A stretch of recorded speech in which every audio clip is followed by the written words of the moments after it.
29 तारखेला 29/6/2025 रोजी आमच्या जगदीश भावाचा म्हणजे खून झाला आणि ती मिसिंग केस 1 तारखेला नोंदण्यात आली आणि 2 तारखेला चाळीसगाव पोलीस स्टेशन मधून आम्हाला फोन आला की एक अज्ञात व्यक्तीचं डेड बॉडी आहे कन्नड घाटामध्ये, ती कोणाची आहे ती ओळखून घेण्यात यावी बुवा असं म्हणून त्यांनी फोन केला।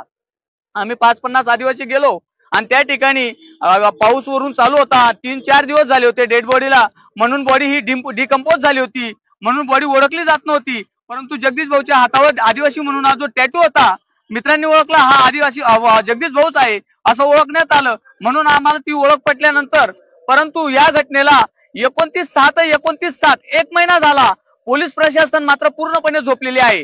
जो 29 तारखेला मारेकऱ्यांनी जगदीश भावाला मारलं त्या मारेकऱ्यांमधून अशोक मराठे नावाचा मुलगा आहे, त्याने फोन केला गोविंद पाटलाला की त्या 11:30 वाजता तो देखील सीडीआर काढण्यात यावा आणि 2 महिन्यापासून जो बोलणी झालेली आहे हा कटकारस्थान झालेला आहे हे पण काढण्यात यावं। कारण शुभम मराठे जो मानव व्यक्ती आहे तो आज तंबाखूच्या पुडीला मवतात आहे।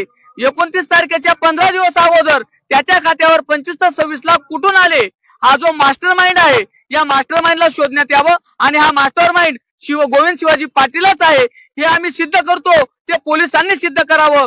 जोपर्यंत या गोविंद पाटलाला अटक होत नाही, मोक्का अंतर्गत जन्मठेप होत नाही, येणाऱ्या 15 ऑगस्ट रोजी आम्ही सर्व दलित आदिवासी बांधव येणाऱ्या 15 ऑगस्टला कलेक्टर साहेबांच्या दालनामध्ये जे पालकमंत्री येतील त्या पालकमंत्र्यांना आम्ही अडवू आणि आमच्या जगदीश भावाला न्याय मिळवण्यासाठी हाच शब्द सांगू। मारेकरी आहेत पण मारेकरी नाहीत, त्यांचा जो मास्टर माइंड आहे त्याला शोधून त्याला अटक करण्यात यावं मोक्का अंतर्गत आणि त्यांना जन्मठेप व्हावी, मारेकऱ्यांना फाशीची शिक्षा व्हावी, या ठिकाणी एवढीच विनंती करतो। जय भीम।